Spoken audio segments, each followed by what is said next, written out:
Security Plus has been around for about 20 years. We have about 500,000 people who are Security Plus certified.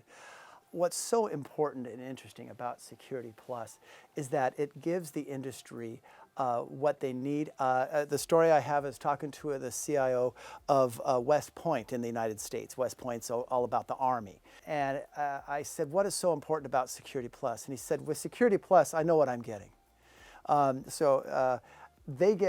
People try to hack into various government institutions all the time. West Point is no exception. And he said, we need people who have the baseline of security knowledge so that we can then build them into other job roles. But the job roles around Security Plus are things like security administrator, for example, or security engineer, consultant. Even people who are not dedicated security professionals need to be Security Plus certified, because if they're going to work on a network, if they're going to work on a particular endpoint, they need to understand the security and privacy implications of what they're doing. There are a lot of competitors, a lot of choices available at this space.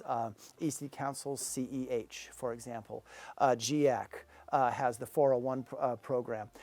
What's so exciting and interesting about Security Plus is, first of all, we focus on hands-on, practical kinds of knowledge. Second, we really emphasize the importance of understanding the kinds of skills that you need to have without charging people tons of money or requiring a huge amount of prerequisites in order to become Security Plus certified. So we open the gates wide for people to come in and get Security Plus certified, but it's a very challenging hands-on certification.